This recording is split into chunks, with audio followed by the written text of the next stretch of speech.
신약성경 요한일서 4장 7절부터 11절까지 말씀 한 절씩 교독합니다.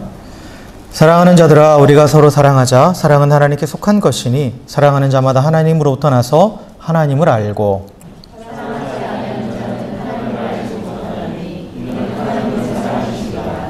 하나님의 사랑이 우리에게 이렇게 나타난 바 되었으니 하나님이 자기의 독생자를 세상에 보내심은 그로 말미암아 우리를 살리려 하심이라.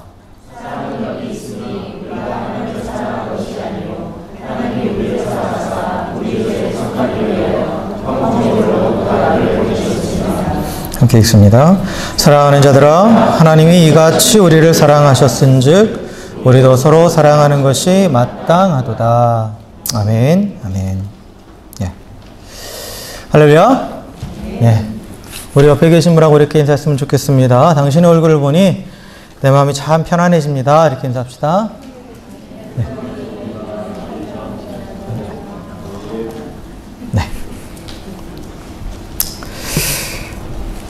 네. 그래 지금 그 사순절 기간을 보내고 있죠. 사순절 기간을 보내고 있는데 예, 부활절을 기준으로 해서 그 주일 빼고 이제 40일 이렇게 세서 우리가 이제 그 절기를 지키는데 이 사순절 기간은 특별히 뭐 우리가 항상 예수 그리스도의 십자가와 또 부활과 또 우리 가운데 행하신 놀라운 일들을 뭐 기념하고 기억하며 살아야 되지만 특별히 더욱더 이제 부활절을 앞두고 예수님께서 이 땅에 오신 이유와 또한 예수님께서 우리를 위해서 행하신 일들 그리고 예수님을 통해서 하나님께서 우리에게 베푸신 그 구원의 은혜를 더 깊이 묵상하며 보내는 절기입니다. 그래서 우리가 특별히 계속해서 말씀을 읽고 또 기도하고 하는 가운데 십자가 앞에 더 가까이 나아갔으면 좋겠고 그리고 그 십자가 앞에서 다시 한번 하나님의 사랑을 깨닫고 또 그 하나님의 은혜 가운데 감사하며 나아갈 수 있는 그러한 이 기간들이 되었으면 좋겠습니다. 그래서 특별히 오늘은 우리를 향하신 그 하나님의 사랑 그리고 그 사랑으로 인해서 우리가 하나님을 사랑하게 되었고 또 우리가 서로 사랑하게 되었는데 그 원리가 무엇인지 무엇보다도 우리에게 주신 그 하나님의 사랑이 얼마나 크고 놀라운지 얼마나 완전한 사랑인지에 대해서 오늘 본문의 말씀을 통해서 함께 나눠보고자 합니다. 오늘 뭐 요한일서 4장 7절부터 11절까지 너무나 잘 아는 말씀이죠. 특별히 오늘 말씀을 보면 사도 요한이 하나님을 정의를 하는데 이제 하나님의 정체성을 딱 선포하는데 뭐라고 선포하냐면 8절에 보면 하나님은 사랑이시다 라고 이렇게 선포하죠. 하나님은 사랑이시다. 그래서 하나님의 정체성을 사랑으로 이렇게 딱 선포를 해요. 그리고 나서 이제 그 사랑이 우리에게 어떻게 나타났는지 그리고 그 사랑으로 인해서 우리가 어떻게 되었는지 그리고 그 사랑이 우리 삶 가운데 또한 어떻게 이제 드러나는지에 대한 부분들을 쭉 이야기하고 있어요. 그래서 보면 사랑에 대해서 이제 세 가지를 얘기하고 있거든요. 9절에 보면 하나님의 사랑이 우리에게 나타난 것, 즉 우리를 향한 하나님의 사랑, 우리를 향한 하나님의 사랑에 대해서 먼저 얘기를 하고 그 다음에 인간이 하나님을 향한 사랑, 인간이 하나님을 어떻게 사랑하는가, 어떻게 사랑할 수 있는가 그거에 대한 부분을 얘기하고 그리고 마지막으로 사람과 사람, 인간과 인간의 사랑에 대해서 그렇게 쭉 얘기를 하고 있어요. 얘기를 하고 있죠. 그래서 오늘은 이 세 가지의 사랑을 한번 살펴보면서 그리고 이 사랑들이 서로 어떻게 연결되는가 그리고 그 모든 것의 근원 되시는 그 하나님의 사랑이 어떻게 왜 완전하다고 하는가에 대한 부분을 한번 살펴보고자 합니다. 자, 먼저 보면 오늘 9절에 하나님의 사랑이 우리에게 먼저 나타났다라고 그러죠. 나타났다라고 그래요. 그리고 우리가 읽지는 않았지만 19절에 보면 그가 먼저 우리를 사랑하셨다라고 말하죠. 하나님께서 우리를 먼저 사랑하셨다라고 표현을 하고 있어요. 그래서 성경은 분명하게 하나님께서 우리를 먼저 사랑하셨다라고 말씀하고 있습니다. 그래서 신구약 성경 전체를 통해서 우리가 쉽게 발견할 수 있는 진리예요. 이것은 하나님께서 우리를 먼저 사랑하셨다라는 것은. 그래서 구약 성경에 보면 하나님께서 이스라엘 백성을 하나님께 주권적으로 택하셔서 먼저 사랑하셨죠. 먼저 사랑하셨어요. 그들이 하나님께 뭔가를 해서가 아니라 하나님이 그들을 선택하셔서 사랑하기로 작정하셨고 그래서 그들을 택하셔서 계속 사랑하셨어요. 우리가 잘 아는 바와 같이 이스라엘 백성은 끊임없이 하나님을 배반하고 하나님을 떠나고, 하지만 그래도 하나님은 끝까지 그들을 사랑하셨죠. 계속해서 그들을 사랑하셨어요. 그리고 신약 성경에 보면 하나님께서 우리를 어떻게 사랑하셨는지, 오늘 말씀에도 보면 하나님이 우리에게 어떻게 우리 나타난 그 사랑이 어떤 사랑인지도 분명히 9절에서 얘기하죠. 자기의 독생자를 세상에 보내심으로 우리를 사랑하셨다라고 말씀하죠. 요한복음 3장 16절에 하나님이 세상을 이처럼 사랑하사 독생자를 주셨으니 이는 그를 믿는 자마다 멸망하지 않고 영생을 얻게 하려 함이라 하면서 하나님께서 우리를 먼저 사랑하셔서 그 아들을 우리 가운데 보내주셨다라고 그렇게 말씀하고 있어요. 그리고 하나님께서 그 아들을 우리 가운데 보내주신 것이 바로 하나님의 우리를 향한 그 사랑의 확실한 증거다라고 사도 바울은 이야기하죠. 그래서 로마서 5장 8절에 보면 우리가 아직 죄인 되었을 때에 그리스도께서 우리를 위하여 죽으심으로 하나님께서 우리에 대한 자기의 사랑을 확증하셨느니라 라고 그렇게 말하고 있습니다. 그래서 하나님께서 우리를 먼저 사랑하셨다라는 거예요. 우리의 어떠함과 상관없이 하나님이 먼저 사랑하셨다라는 거죠. 그리고 이 하나님의 사랑은 결국 하나님께서 우리를 위해서 하시는 모든 일들의 동기라는 거죠. 하나님께서 우리를 위해서 하시는 모든 일들의 동기는 우리 가운데 어떤 일을 하심으로써 하나님께서 뭔가를 받기 위해서가 아니라 그냥 우리를 사랑하시니까요. 다른 이유가 없다라는 거죠. 다른 이유가 없다라는 거예요. 그래서 하나님께서 자신의 형상대로 우리를 창조하시고, 또한 그 아들을 통해서 죄 가운데 있는 우리를 구원하시고, 또 성령님을 보내주셔서 우리를 인도하셔서 영원한 하나님 나라에게 이르기까지 하시는 그 모든 하나님의 창조와 구속의 사역은 100% 하나님의 사랑이 그 동기라는 거죠. 다른 어떤 것이 아니라 하나님 우리를 사랑하시기 때문에 그렇게 하신다라는 거예요. 하나님 우리를 사랑하시기 때문에 그렇게 하셨고, 지금도 그렇게 행하고 계시고, 앞으로도 영원토록 그렇게 행하신다라는 거죠. 우리가 하나님의 사랑을 얘기할 때 그 사랑을 아가페라고 얘기하잖아요. 아가페. 그러니까 아가페라는 말은 조건 없는 사랑을 말하는 거예요. 조건에 관계없이 일방적으로 베푸는 사랑이죠. 일방적으로 베푸는 사랑이에요. 근데 하나님의 사랑이 일방적으로 베푸는 사랑, 조건 없는 사랑이라는 것이 어떤 의미냐면 조건이 없기 때문에 그 사랑은 변하지 않는다라는 거예요. 변하지 않는다라는 거죠. 사람과 사람 사이의 사랑을 보면 사람은 어떤 조건을 보면서 사랑을 하죠. 재호 형제 사랑하시죠? 찬미자매. 뭐가 좋아서 사랑하세요? 예? 전부 다? 조건 없이 사랑해야죠. 인간의 사랑은 조건을 가지고 사랑하기 때문에 그 조건이 바뀌면 사랑도 변하죠. 그래서 광고 커피 유명한 거 있죠. 사랑은 변하는 거야 그러잖아요. 왜요? 조건을 보면 사랑하니까. 그 조건이 바뀌면 사랑도 달라지는 거예요. 사랑도 달라지는 거죠. 그러니까 변하는 거예요. 근데 하나님의 사랑은 어떤 사랑이라고요? 조건 없는 사랑이라는 거죠. 그러니까 변하지 않는 거예요. 다른 이유가 아니라 조건이 없기 때문에 그 사랑은 결코 변하지 않는다라는 거죠. 그래서 하나님은 결코 변하지 않는 그 사랑으로 우리를 먼저 사랑하셨다라는 거예요. 먼저 사랑하셨다라는 거죠. 그래서 죄악 가운데 죽어가는 우리를 불쌍히 여기셔서 우리에게 그의 아들을 보내주셨고, 그리고 그 아들의 십자가의 죽으심과 부활하심을 통해서 우리에게 구원의 길을 열어주셨어요. 그리고 또한 이제 우리에게 성령님을 보내주셔서 우리를 인도하셔서 영원한 하나님의 나라로 지금 이끌어가고 계시죠. 그 동기가 뭐라고요? 우리를 사랑하시기 때문에. 근데 그 사랑은 어떤 사랑이라고요? 변하지 않는 사랑.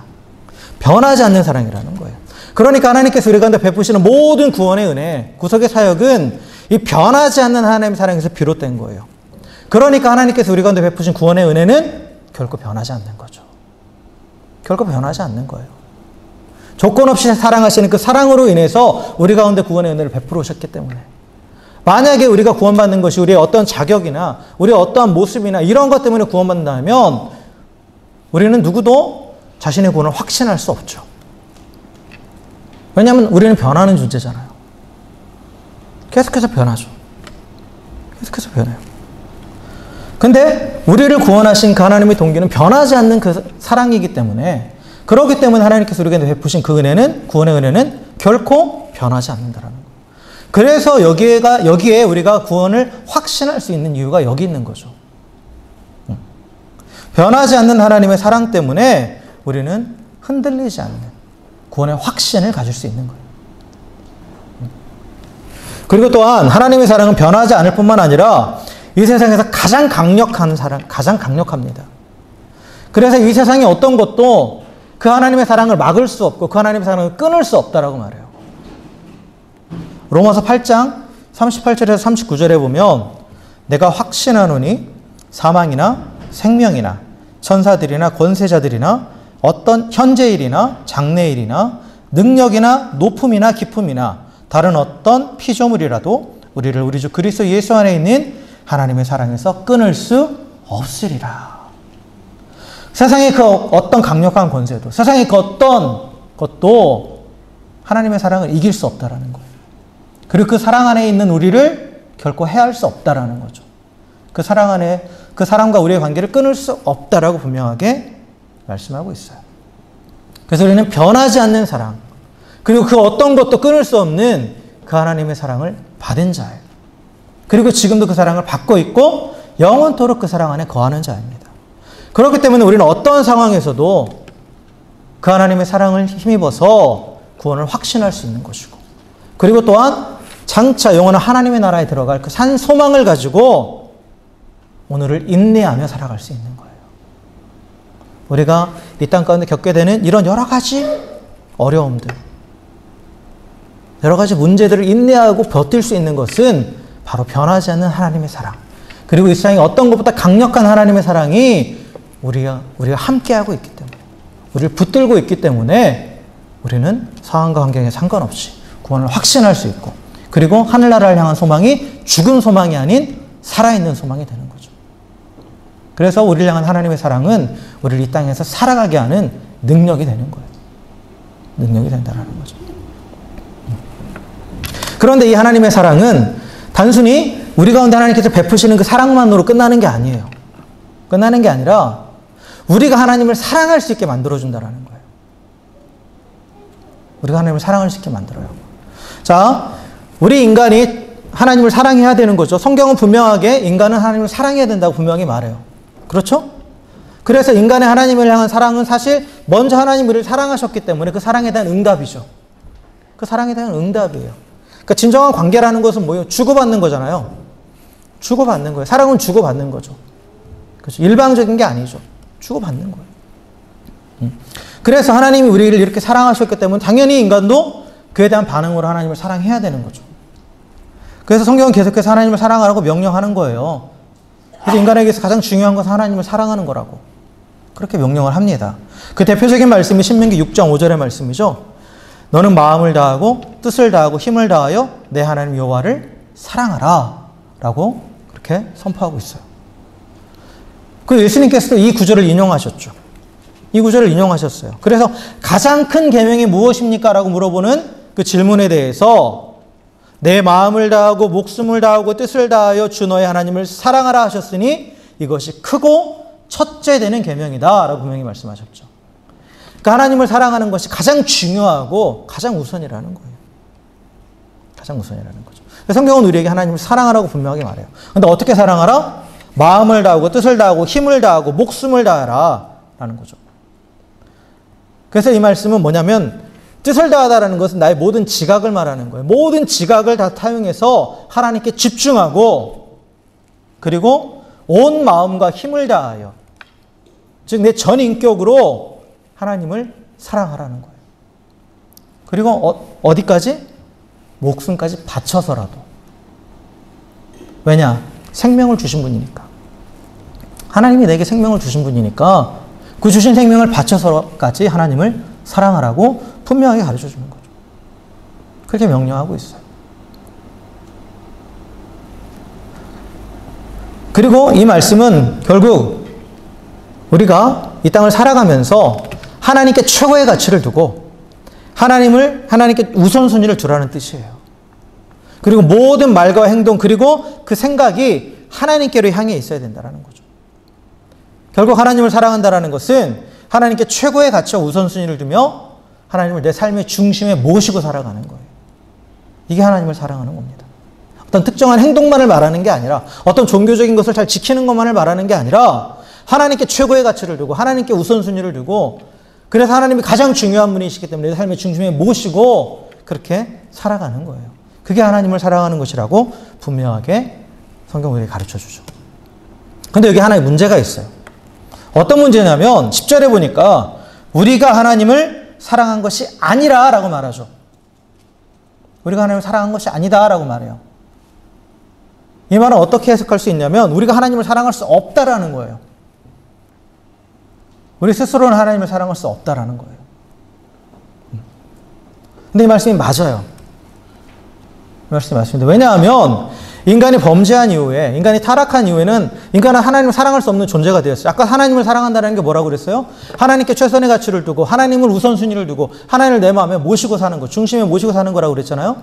그런데 죄라는 것은 뭐예요? 하나님께 최우선순위를 두는 게 아니죠. 그 자리에 누가 가 있는 거예요? 내가 가 있는 거예요. 내가 삶의 최고의 가치가 되고 내 자신이 최고의 우선순위가 되고 그래서 하나님은 내 중심에서 없고 하나님은 사라지고 내 마음의 중심에 내가 자리 잡고 있는 거죠. 이게 죄예요. 이게 죄입니다. 그렇기 때문에 죄인은 하나님을 사랑할 수 없는 게 맞아요. 당연히. 사랑할 수 없죠. 하나님을 떠난 인간은 사도 바울은 뭐라고 말하냐면 그 마음에 하나님 두기를 싫어한다라고 표현하고 있어요. 싫어한다라는 것은 적극적인 의미예요. 자신이 능동적으로 하나님을 거부한다라는 뜻이에요. 그래서 로마서 1장 28절에 또한 그들이 마음에 하나님 두기를 싫어하매 라고 이렇게 표현되어 있죠. 그러니까 마음의 중심에 하나님을 모실 수 없는 존재라는 거죠. 그래서 죄 가운데 있는 인간은 자신의 의지로 결코 하나님을 사랑할 수 없습니다. 그래서 우리가 하나님을 우리가 하나님을 사랑한 것이 아니라고 말하죠. 그러니까 하나님을 우리가 사랑하게 되는데 그거조차도 내가 사랑한 게 내 힘으로 한 게 아니라는 거예요. 내 힘으로 한 게 아니라는 거죠. 자, 그렇다면 하나님은 우리에게 지금 불가능한 걸 지금 명령하신 거네요. 그죠? 할 수 없는데 하라고 명령하신 거잖아요. 과연 불가능한 걸까요? 그렇죠. 원래 인간만 놓고 보면 불가능한 거예요. 그러나 하나님께서 우리가 어떤 걸 명령하실 때는 항상 할 수 있도록 능력을 주세요. 할 수 있는 길을 열어주시죠. 열어주세요. 그래서 하나님은 우리가 하나님을 사랑할 수 있게 하신 거예요. 어떻게 하셨느냐? 10절이 쭉 이어서 보시면 뭐라고 나옵니까? 하나님이 우리를 사랑하사 우리 죄를 속하기 위하여 화목제물로 그 아들을 보내셨음이라 라고 말하죠. 여기에 우리가 하나님을 사랑할 수 있는 그 비결이 있는 거예요. 그게 뭐냐면 그 아들을 우리 가운데 뭐로 보내셨다고요? 화목제물로 보내셨기 때문이라는 거예요. 즉 예수님이 화목제물이 되셨기 때문에 원래 인간은 하나님을 사랑할 수 없지만 예수님이 화목제물이 되셨기 때문에 하나님을 사랑할 수 있게 됐다라는 거예요. 자, 여기서 화목제물이라는 것은 뭐냐면 원래 감사와 서원을 위해서 구약의 제사제도에 보면 화목제물이 나오거든요. 화목제라는 그 제사가 있어요. 그때 드리는 제물이 이제 화목제물인데 근데 원래는 이제 감사와 서원을 위해서 자원해서 드리는 그러한 제사가 이제 화목제이기도 해요. 그러나 또한 이 화목제는 항상 뭐와 같이 가냐면 속죄제, 즉 자신의 죄에 대해서 그 죄를 회개하면서 드리는 속죄제, 그리고 또 날마다 하나님께 우리의 죄를 고백하며 드리는 그 번제, 뒤에 항상 뭐가 따라오냐면 이 화목제가 따라와요. 화목제가 따라옵니다. 그래서 속죄라는 것은 내 죄값을 치른다라는 그런 의미예요. 그렇죠? 그러니까 하나님께 우리가 범죄했잖아요? 그러면 그 죄에 대해서 대가를 치러야죠. 대가를 치러야 돼요. 그래서 그 대가를 치르는 게 속죄예요. 속죄예요. 그 대가를 치르게 한 제물이 속죄 제물이에요. 속죄 제물. 그래서 예수님이 우리의 속죄 제물이 되세요. 속죄 제물이 되십니다. 그런데 그걸로 끝나는 게 아니라 우리가 하나님께 죄를 지었을 때 그 죄가 우리가 하나님께 죄를 지었다라는 것만은 끝나는 게 아니라 그 죄의 결과는 뭐냐? 하나님과 우리의 관계가 깨지는 거예요. 깨지는 거죠. 그래서 단순히 죄의 값을 지불하는 걸로만 끝나면 되는 게 아니에요. 어떻게 해야 되느냐? 하나님과 깨어진 관계를 회복시켜야 돼요. 그게 바로 화목의 개념이에요. 화목의 개념. 그래서 예수님께서 여기 보면 속죄제라고 하지 않고 화목제물이 되셨다라는 말은 뭐냐면, 화목제물이 되시기 위해서는 먼저 속죄제는 이미 드려진 거고, 그리고 하나님과의 우리와의 관계를 회복시키시는 그러한 역할을 하셨다라는 거예요. 예수님께서. 그래서 원래 이 화목제물을 제사제도에 보면 화목제물을 드리면 그 제물을, 원래 다른 제물들은 다 태워서 없애거든요.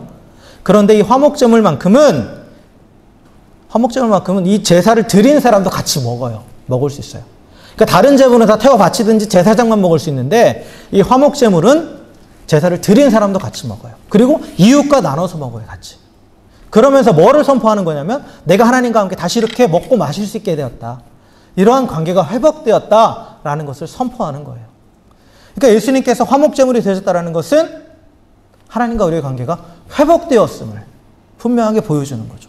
그러니까 하나님께서 일방적으로만 우리를 사랑하시는 게 아니라 이제 하나님과 우리의 관계가 회복되었기 때문에 그 관계는 사랑의 관계인데 우리도 이제 하나님을 사랑할 수 있게 되었다라는 거죠. 사랑할 수 있게 되었다라는 거예요. 그러니까 하나님께서 주도적으로 우리와 하나님과의 그 사랑의 관계를 회복시키셔서 우리가 하나님의 사랑을 받기만 하는 존재가 아니라 이제 하나님을 사랑하는 존재가 될 수 있게 하셨다라는 거죠. 그렇게 변화된 거예요. 하나님의 구원은 우리가 하나님의 사랑을 받는 자로만 그렇게 만든 것이 아니라 이제 우리가 하나님을 사랑할 수 있게 그렇게 만드셨다라는 거죠. 그래서 우리는 예수 그리스도가 화목제물이 되셨기 때문에 이제 그 사랑의 관계 안으로 다시 들어갔어요. 그 하나님의 사랑을 받을 뿐만 아니라 이제 하나님을 사랑할 수 있게 된 거죠. 그래서 하나님께 최고의 가치를 두고 하나님의 삶의 우선순위를 삼고 나의 마음의 중심에 모시며 살아갈 수 있게 된 거예요. 내 힘으로가 아니라 예수님께서 우리의 화목제물이 되셨기 때문에. 결국 우리가 하나님을 사랑할 수 있게 된 것도 무엇 때문이에요? 하나님의 사랑 때문이죠. 하나님께서 우리를 사랑하셔서 그 아들을 화목제물로 보내주셨기 때문에 하나님의 사랑 때문에 우리가 하나님을 사랑할 수 있게 된 거예요. 그래서 우리를 향한 이 하나님의 사랑은 하나님을 사랑할 수 없었던 우리를 적극적으로 하나님을 사랑하는 존재로 변화시키시는 겁니다. 그래서 하나님께 최고의 가치와 우선순위를 두고 하나님 중심으로 살게 하시는 거예요. 그런데 이 하나님의 사랑은 또 우리가 하나님을 사랑하게 하는 걸로만 끝나는 것이 아니라 더 나아가요. 더 나아가서 이제 그 사랑의 범위를 확장할 수 있게 만드시는 거예요. 사랑의 범위를 확장시키시는 거죠. 나와 하나님과의만 사랑이 아니라 이제 내 주변의 사람들에게까지. 내 이웃, 내 형제 자매를 향해서 그 사랑의 범위를 확장시켜 나가도록 그렇게 만드신다는 거죠. 그래서 마지막으로 나오는 서로 사랑하는 것에 대해서. 인간이 인간을 사랑하는 것. 그것 또한 무엇 때문이라고요? 하나님의 사랑 때문이라는 거죠. 하나님의 사랑 때문이라는 거예요. 성경은 계속해서 이웃 사랑과 하나님 사랑을 같이 함께 가죠. 함께 가요. 그래서 가장 중요한 계명 두 가지를 말할 때 하나님 사랑, 이웃 사랑을 말하죠. 그렇죠? 그래서 예수님께서 두 번째 계명, 내 이웃을 내 몸과 같이 사랑하라. 그것이 율법의 완성이다 라고 분명히 말씀하셨어요. 분명히 말씀하셨죠. 그래서 하나님 사랑과 이웃 사랑이 어떻게 연결되느냐 라고 했을 때 아까 하나님을 사랑하는 건 뭐라고 했어요? 하나님께 우선순위를 두고 하나님 중심적으로 사는 거라고 했잖아요. 그죠? 그러니까 하나님 중심으로 산다라는 건 뭐예요? 하나님의 말씀하신 것들, 하나님의 명령, 즉 하나님의 계명, 그 말씀 중심으로 사는 거예요. 그죠? 그러니까 말씀대로 살아가는 거죠, 한마디로. 하나님께서 우리에게 주신 계명이 뭐냐? 하나님께서 우리가 그러니까 그 계명들을 지키는 것, 그 말씀에 순종하며 살아가는 것이 하나님을 사랑하는 것이다 라고 분명하게 요한일서 5장 3절에 말하고 있어요. 요한일서 5장 3절에 보면 하나님을 사랑하는 것은 이것이니 우리가 그의 계명들을 지키는 것이라. 그 계명들은 무거운 것이 아니로다 라고 이렇게 말씀하고 있단 말이에요. 결국 하나님의 계명, 그 말씀을 지키는 것이 하나님을 사랑하는 것이다 라고 그렇게 선포하고 있죠. 그렇다면 우리가 지켜야 될 그 계명은 뭡니까? 예수님께서 우리에게 주신 세 계명, 그죠? 요한복음 13장 34절에 있는 서로 사랑하라. 내가 너희를 사랑한 것 같이 너희도 서로 사랑하라. 이게 우리에게 주신 세 계명이에요. 세 계명. 그러니까 예수님께서 우리에게 뭐라고 말씀하셨어요? 내가 너희를 사랑한 것 같이 너희도 서로 사랑하라 라고 말씀하셨죠. 이게 우리에게 주신 계명이고 이 계명을 지키는 것이 하나님을 사랑하는 것이다 라는 거죠.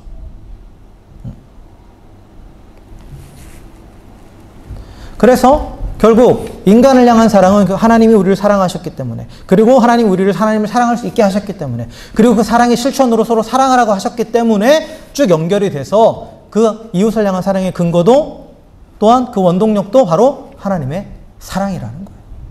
하나님의 사랑이라는 거죠.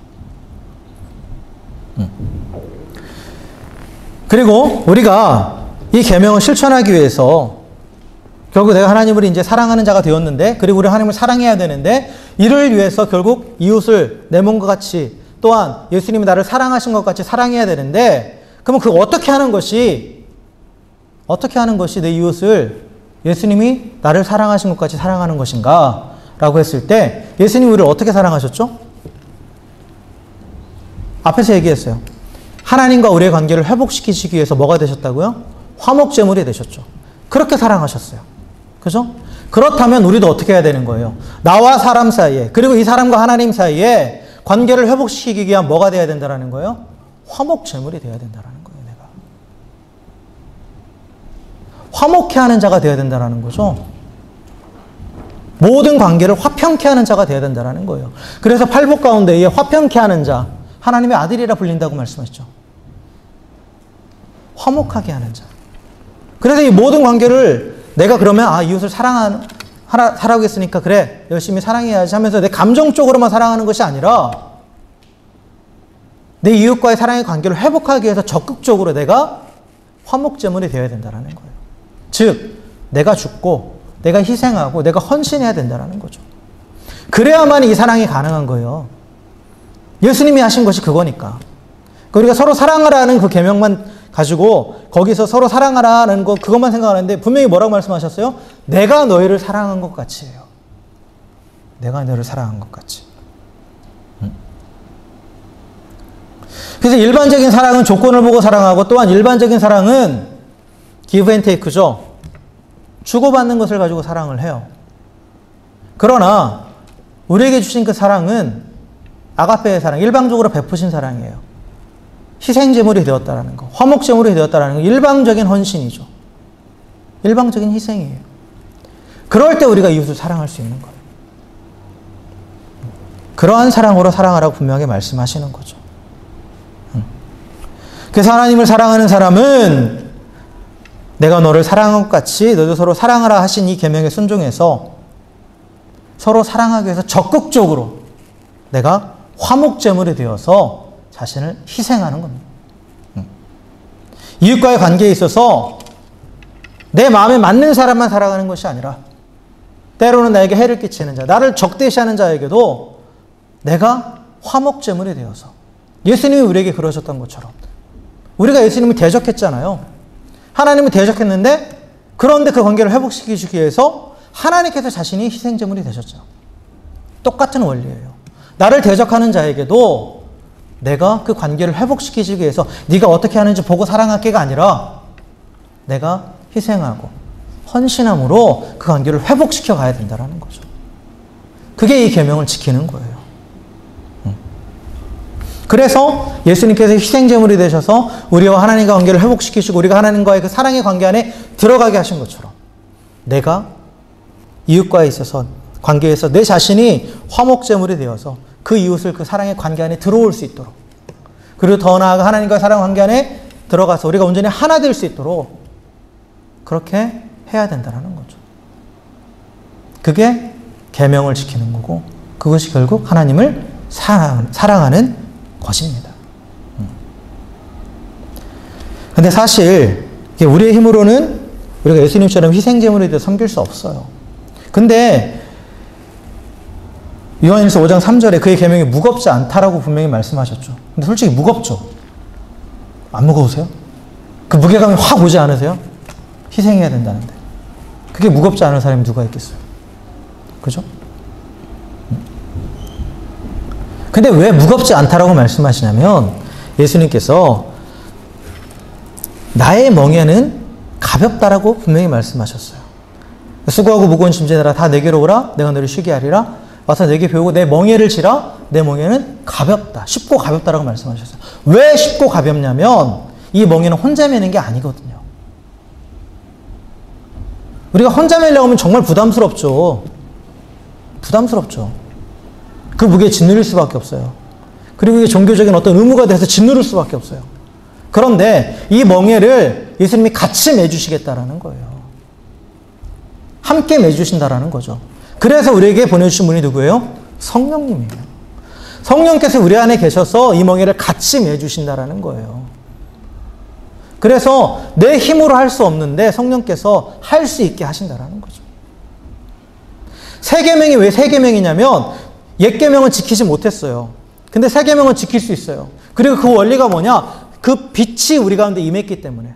요한일서 2장에 보면 빛이 우리 가운데 임했다라고 말해요. 그 빛은 성령님을 말하는 거예요. 성령님은 우리 가운데 계시기 때문에 내가 혼자서는 맬 수 없는 그 멍에를 대신 메어 주시는 거예요.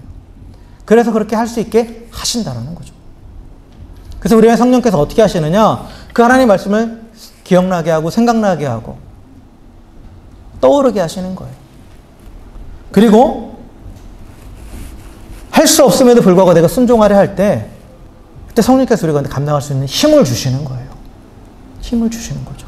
그러니까 멍에를 매려 하지 않으면 절대로 도움을 받을 수 없어요. 근데 멍에를 매려 하는 그 순간 같이 매주시는 거예요. 같이 매주신다라는 거죠. 분명히 그렇게 약속하셨어요. 그렇기 때문에 이 멍에가 가볍다라고 표현되어 있는 거예요. 가볍다라고. 나 자신만 생각하면 무겁죠. 나는 당연히 못하죠. 그러나 누가 같이 하신다고요? 예수님께서. 성령님께서 같이 매신다라는 거예요.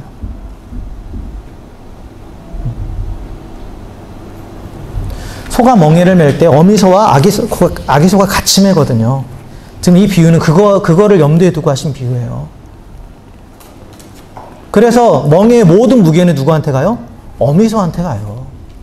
새끼소는 무게가 예를 들어서 100이라면 새끼소한테는 10도 안 가는 거예요, 무게가. 나머지 다 엄마한테만 가요. 어미소한테만 가는 거예요. 그래서 성령께서 우리의 멍에를 같이 매신다고 했을 때 우리가 매는 멍에의 무게는 가벼울 수밖에 없다는 거죠. 그 대부분을 성령께서 지시고 가신다는 거예요. 성령님을 우리 가운데 보내주셔서 우리가 이 계명을 지킬 수 있게 하신다는 거죠. 그럼으로써 하나님을 사랑할 수 있게 도우시는 거고 하나님의 말씀이 생각나게 하시고 그 말씀을 순종할 수 있도록 성령께서 우리를 도우시고 힘을 주십니다. 그래서 성령님은 보혜사라고 하는 거죠. 우리를 도와주시는 거예요. 성령님께 순종해서 나를 포기하고 희생하면서 성령께서 이끄시는 대로 이웃을 사랑할 때 그것이 바로 계명을 지키는 것이고 그리고 계명을 지키는 것이 바로 하나님을 사랑하는 것입니다. 그래서 우리가 세 가지 사랑을 받잖아요. 하나님의 인간을 향한 사랑, 또한 인간의 하나님을 향한 사랑, 또한 인간과 인간 사이의 사랑. 그런데 이 모든 사랑의 근원은 뭐예요? 하나님의 사랑이에요. 하나님의 사랑.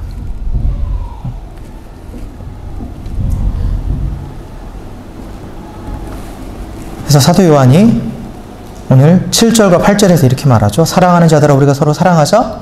사랑은 하나님께 속한 것이니 사랑하는 자마다 하나님으로부터 나서 하나님을 알고 사랑하지 아니하는 자는 하나님을 알지 못하나니 이는 하나님은 사랑이시니라.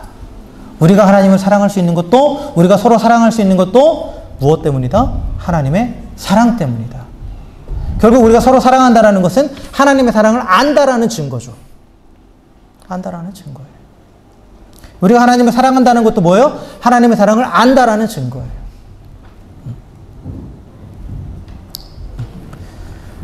하나님은 사랑이십니다. 그리고 하나님은 완전하시죠. 그렇기 때문에 하나님의 사랑은 완전한 거예요. 하나님의 사랑은 완전한 거예요. 그리고 완전한 사랑이 우리 가운데 또 어떻게 작용하느냐? 수동적으로 받기만 하는, 하나님의 사랑을 받기만 하던 우리가 이제 능동적으로 하나님을 사랑할 수 있게 하는 사랑이죠.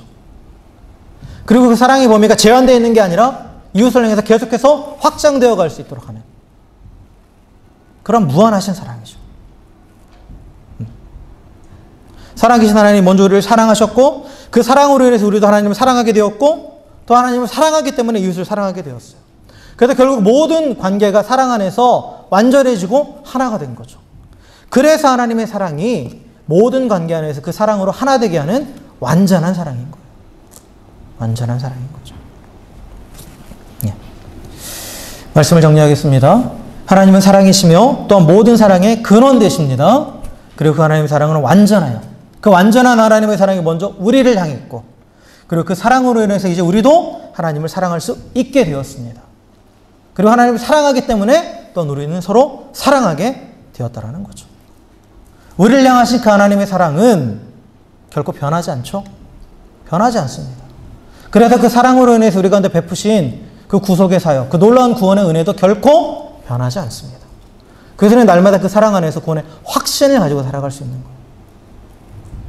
또한 자신의 아들을 화목제로 주신 그 하나님의 그 사랑으로 인해서 우리는 하나님과의 사랑의 관계가 회복되었습니다.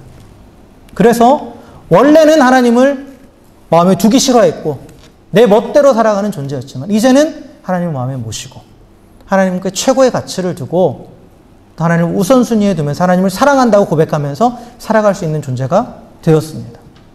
그리고 하나님을 사랑하기 때문에 하나님을 사랑하는 것은 그의 계명을 지키는 것이라고 말씀하신 그 말씀대로 서로 사랑하라 하신 그 말씀에 순종해서 서로 사랑함으로 그 하나님의 사랑을 확장시켜가는 그러한 존재가 되었습니다. 사랑하는 여러분, 날마다 그 하나님의 사랑 안에 잠기시고 그 하나님의 사랑을 누리며 살아가시기를 주의 이름으로 축원합니다. 그리고 그 사랑을 힘입어 또한 나도 하나님을 사랑한다고 하나님 뜻대로 살겠다고 하나님이 내 삶의 가장 귀한 분이라고 고백하면서 하나님을 사랑한다고 마음껏 고백하며 살아가시는 우리 모두가 되길 주의 이름으로 축원합니다. 그리고 하나님을 사랑하기에 그 계명을 지키는 자, 예수님처럼 나를 희생해가면서까지 네 이웃을 내 몸과 같이 사랑하고 섬기는 가운데에 이 땅 가운데 그 하나님께서 주신 그 사랑으로 그 사랑의 관계를 계속해서 회복시켜가는 화목해함을 통해서 내가 하나님을 사랑한다는 것을 보여주고 또한 내가 하나님의 자녀임을 세상 가운데 보일 수 있는 우리 모두가 되길 주의 이름으로 축원합니다. 그래서 하나님의 완전한 사랑이 우리를 통해서 드러나고 또한 세상에 그 하나님의 완전한 사랑을 보며 하나님 앞에 영광 돌릴 수 있게 하는 그러한 복된 예배자의 삶, 하나님을 경외하는 자의 삶이 되기를 다시 한번 주의 이름으로 간절히 축원합니다. 함께 기도하겠습니다.